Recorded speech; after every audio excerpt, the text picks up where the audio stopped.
નમસ્કાર વિદ્યાર્થી મિત્રો, આપણે પ્રકરણ 7 ત્રિકોણની વાત કરવાની છે. ત્રિકોણની વ્યાખ્યા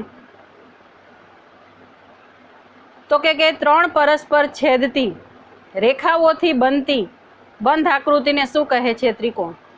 તમે સૌ કોઈ જાણો છો, ત્રણ પરસ્પર છેદતી રેખા, આ પહેલી રેખા, બીજી રેખા ને ત્રીજી રેખા, આ ત્રણ પરસ્પર છેદતી રેખા, એનાથી શું બની ગયું વિદ્યાર્થી મિત્રો? અંદરની જે આકૃતિ બની એને કહેવાય ત્રિકોણ. તમે જાણો છો, ત્રિકોણને ત્રણ બાજુ, ત્રણ ખૂણા અને ત્રણ શિરોબિંદુ હોય. અહીંયા હું હાઇલાઇટ કરું, ત્રણ બાજુ કઈ થશે તો અહીંયા આ પહેલી બાજુ, બીજી બાજુ અને ત્રીજી બાજુ, ત્રણ બાજુ હોય. શિરોબિંદુ કયા કયા થશે તો કે આ પહેલું શિરોબિંદુ, આ બીજું શિરોબિંદુ અને અહીંયા હશે એ ત્રીજું શિરોબિંદુ. ત્રિકોણ એબીસી ને ત્રિકોણ મિત્રો આવી આકૃતિ છે. ત્રિકોણની નાનકડું ત્રિકોણ કરવું તો એના વડે દર્શાવાય છે. ત્રિકોણ એબીસી ને આવી સંજ્ઞા વડે દર્શાવાય છે. રેખાખંડ જે બાજુઓ છે એને અનુક્રમે એબી, બીસી અને સીએ એ રીતે લખાય. એ એબીસીની ત્રણ બાજુઓ છે. ખૂણો એ, ખૂણો બી અને ખૂણો સી એ ત્રિકોણના ત્રણ ખૂણા છે. અને એ, બી અને સી એ ત્રિકોણના ત્રણ શિરોબિંદુ છે. મિત્રો, આ તમે ભણી ગયા છો, જે રિવિઝન માટે ફરી પાછું આપણે યાદ રાખવાનું છે. એના પછી એકરૂપ આકૃતિઓ કોને કહેશું? તો એકરૂપ અર્થાત બધી રીતે સમાન અથવા જેના માપ અને આકાર સમાન હોય તેવી આકૃતિ, અથવા તો સમાન ત્રિજ્યાવાળા બે ત્રિકોણ હોય, સમાન બાજુવાળા બે ચોરસ હોય, લંબચોરસ હોય, સમબાજુ ત્રિકોણ હોય, તો એ બધાને એકરૂપ આકૃતિઓ કહે છે. ટૂંકમાં બધું માપ સરખું હોય, જેને એક ઉપર એક રાખીએ તો બંધ બેસતું થાય, એને શું કહેવાય? એકરૂપ આકૃતિઓ કહે છે. ત્રિકોણની સંગતતા તો બે ત્રિકોણ એબીસી અને ત્રિકોણ XYZ વચ્ચે કુલ કેટલી સંગતતા છે? 6 સંગતતા. હવે 6 સંગતતા કઈ રીતે દર્શાવી શકાય? તો મિત્રો, પહેલું ત્રિકોણ છે એને અહીંયા જુઓ, A B C, A B C, A B C, A B C, A B C, A B C એ રીતે જ લખેલું છે. હવે XYZ ને આપણે ફેરફાર કરતા રહેશું. જેમ કે પહેલું આપણે XYZ લખ્યું, હવે Z ને બાજુમાં લઈએ તો XZY થાય. હવે એનું Y ને આગળ લઈ લઈએ તો શું થાય? YXZ થાય. પછી એ જ રીતે YZ અને X થાય. ટૂંકમાં બીજા ત્રિકોણને તમે કુલ 6 રીતે આ રીતે બદલી અને લખી શકો. એટલે તમને આ વિકલ્પમાં પૂછાય કે ત્રિકોણ વચ્ચેની કુલ કેટલી સંગતતા છે? તો મિત્રો જવાબ શું આવશે? 6 સંગતતા છે. શિરોબિંદુની સંગતતા અહીંયા તમને સંકેત આપ્યો છે, એમ લખાય કે એ સંગત X, એ જ રીતે બી ને સંગત Y, બીજો શિરોબિંદુ ને સી ને સંગત Z. એ તમને રકમમાં આપેલું હોય કે કોને સંગત શું છે. બાજુઓ એ બી છે એને બીજા ત્રિકોણની કઈ બાજુ XY સાથે સંગત છે? BC ને YZ સાથે અને CA ને ZX બાજુ. બે ત્રિકોણોની વાત કરી છે મિત્રો. એ જ રીતે ખૂણો એ ખૂણો X ને હારે સંગત છે. સંગતતાની નિશાની અહીંયા વચ્ચે છે એવી તમારે બતાવવાની. B ને સંગત Y અને C ને સંગત Z છે. ત્રિકોણની એકરૂપતાની વ્યાખ્યા તો બે ત્રિકોણની આપેલી સંગતતા માટે જો અનુરૂપ અંગો સમાન હોય તો તે સંગતતાને એકરૂપતા કહેવાય. અનુરૂપ અંગોનો મતલબ શું મિત્રો? તો કે ત્રણ બાજુ અને ત્રણ ખૂણા એ એકરૂપ આપ્યા હોય અનુરૂપ સાથે, તો એ બંને ત્રિકોણો એકરૂપ છે એવું તમે લઈ શકો. હવે ત્રિકોણની એકરૂપતા માટેની શરતો તમને અહીંયા આપેલ છે. અત્યારે 3 શરતો તમારી સામે છે. પૂર્વધારણા 7.1 કે એકરૂપતાનો બાખુબા નિયમ.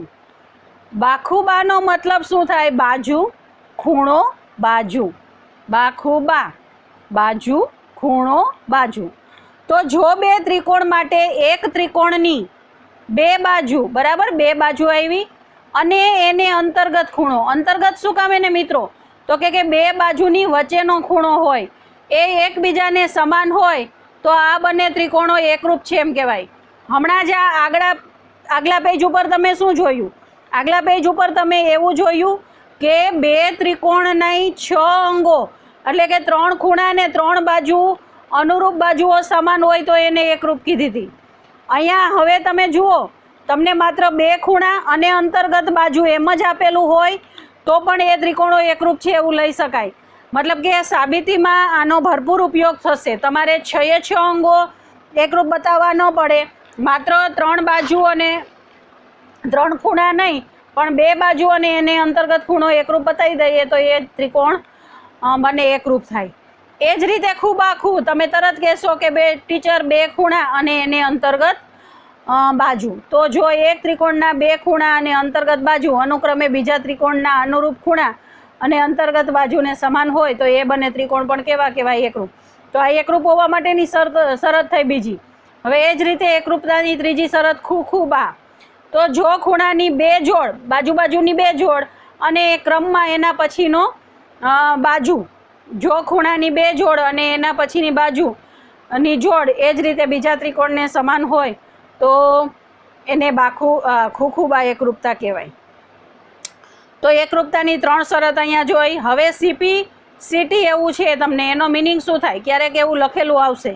તો ત્રિકોણના 3 ચોક્કસ અંગો કે જેમાં ઓછામાં ઓછી એક બાજુ હોય દ્વારા ત્રિકોણની એકરૂપતા સાબિત થાય છે. એકરૂપ ત્રિકોણના બાકીના અંગો પણ સમાન હોય છે, તેને ટૂંકમાં શું કહેવાય? સીપી સીટી એટલે કોરસ્પોન્ડિંગ પાર્ટ્સ ઓફ કોંગ્રુઅન્ટ ટ્રાયંગલ, અર્થાત એકરૂપ ત્રિકોણના અનુરૂપ અંગો એટલે કે બાજુ અને ખૂણા એને સીપી સીટી કહેવાય. ક્યારેક આવે તો તમને ખ્યાલ હોવો જોઈએ. મિત્રો, વચ્ચે એકાદ 2 વિદ્યાર્થીઓના ફોન આવેલા હતા કે ટીચર જે યાદ રાખો છે એ અમે પાકી બુકમાં લખીએ કે કેમ? તો એ પાકી બુકમાં આપણે પ્રકરણ 6 અને 7, ટૂંકમાં ભૂમિતિના 5મું, 6ઠું, 7મું એ લખવા જરૂરી છે. કારણ કે એમાં પ્રમેય આવે છે, વ્યાખ્યા આવે છે, જે પરીક્ષામાં પૂછાય છે. હવે મિત્રો, પ્રમેય 7.1 કે પહેલો પ્રમેય ખૂબાખૂ એકરૂપતાની શરત તમારે સાબિત કરવાની છે. ખૂબાખૂનો મતલબ શું થાય? 2 ખૂણા અને એને અંતર્ગત બાજુ.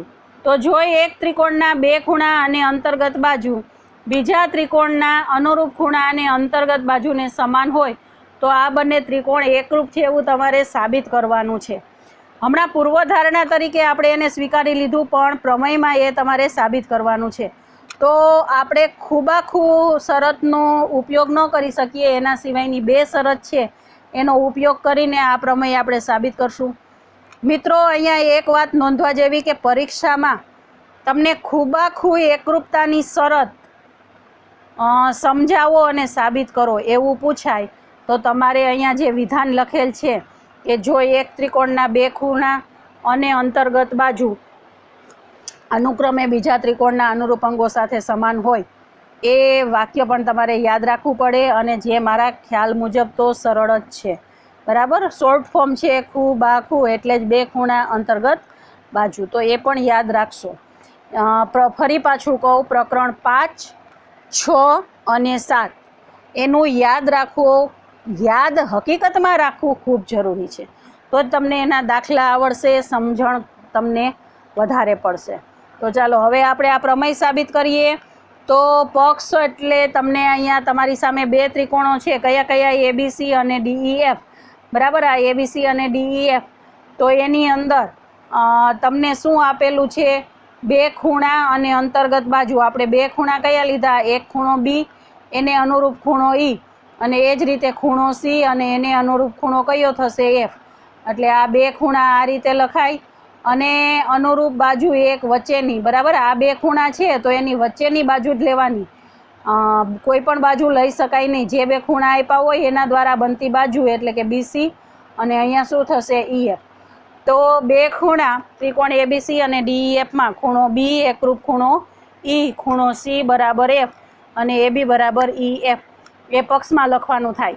અને સાધ્યમાં તમારે જે સાબિત કરવાનું છે એટલે સાબિત તમારે શું કરવાનું છે કે ત્રિકોણ ABC અને ત્રિકોણ DEF કેવા છે? એકરૂપ. આવી દાબેલી જેવી નિશાની એકરૂપતાની નિશાની કહેવાય. તો અને વચાય શું ABC એકરૂપ DEF. તો આપણે આટલાનો કેટલો માર્ક મળે તમને ખબર છે? આ પક્ષ લખ્યો એનો અડધો માર્ક, સાધ્યનો અડધો માર્ક અને આકૃતિનો અડધો, એટલે 1.5 માર્ક મળે. હવે આપણે સાબિત કરીએ મિત્રો. તો સાબિતી માટે આકૃતિની જરૂર પડે, એટલે મેં ફરી પાછી અહીંયા લખી છે, દોરી છે. સાબિતીમાં AB અને DE માટે 3 શક્યતા છે. આ AB અને આ DE એના માટે કેટલી શક્યતા છે? 3. બાજુઓ છે, તો બાજુઓના માપ માટેની 3 શક્યતા કઈ હોય? કાં તો એ બે બાજુના માપ સરખા હોય, કાં એક બાજુ બીજી બાજુ કરતાં મોટી હોય, અથવા તો એ બાજુ બીજી બાજુ કરતાં કેવી હોય? નાની હોય. તો એને જ અહીંયા લખ્યું છે કે પેલું AB બરાબર DE થાય. કાં એ બે બાજુના માપ સરખા હોય, કાં AB આ મોટા છે એની નિશાની છે, AB મોટા છે DE એમ હોય, અથવા AB નાના છે DE એમ પણ હોઈ શકે. તો આ 3 શક્યતા છે. તો આપણે 3 શક્યતા માટે આ પ્રમેય સાબિત કરશું. ચાલો, વિકલ્પ પહેલો એની અંદર આપણે લખીએ કે AB બરાબર શું છે? DE. ABનું માપ પણ કેના જેટલું છે? DE જેટલું છે, એમ આપણે લખ્યું. જો AB બરાબર DE હોય તો ત્રિકોણ ABC અને DEFમાં શું થશે? આ AB અને આ DE આવી રીતે નિશાની કરીએ, એનો મતલબ શું થાય? એ બે બંને બાજુઓના માપ સરખા છે. ઉપરાંત BC અને EFના માપ તો તમને પ્રમેયની અંદર, પક્ષની અંદર સરખા આપેલા જ હતા. અને એ બે બાજુ વચ્ચેનો ખૂણો કયો? ખૂણો B એકરૂપ ખૂણો E પણ તમને પક્ષમાં આપેલું જ છે, બરાબર. તો અહીંયા એ જ લખ્યું છે કે AB બરાબર DE, D ખૂણો બરાબર E અને BC બરાબર EF. આવું થાય. તો આ કઈ શરત થશે? બાખુબા, બાજુ ખૂણો બાજુ. તો બાખુબા પૂર્વધારણાને આધારે આ બંને ત્રિકોણો કેવા લેવાય? એકરૂપ છે એમ સાબિત થાય. તો આ પહેલો વિભાગ તમે સાબિત કરી દીધો. હવે એ જ રીતે આપણે B, કે AB મોટા છે DE હોય તો કઈ રીતે સાબિત કરશું એની વાત કરીએ. તો એ વિકલ્પ 2, કે ધારો કે AB કેવા છે? મોટા છે DE. આ ABનું માપ DE કરતાં કેવું છે? મોટું છે. ABનું માપ DE કરતાં મોટું છે, એનો મતલબ શું થાય? કે AB ઉપર કોઈ એક બિંદુ P મળવું જોઈએ કે જેથી આ PBનું માપ કેના જેટલું થાય? DE જેટલું થાય, બરાબર. તો એ વસ્તુ અહીંયા આપણે લખી છે.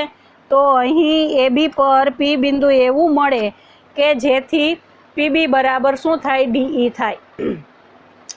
હવે ત્રિકોણ PBC બરાબર PBC અને ત્રિકોણ DEFમાં આપણે વિકલ્પ 1માં કર્યું હતું ને, એ જ મુજબ શું થશે? તો કે ખૂણો PCB, ખૂણો PCB બરાબર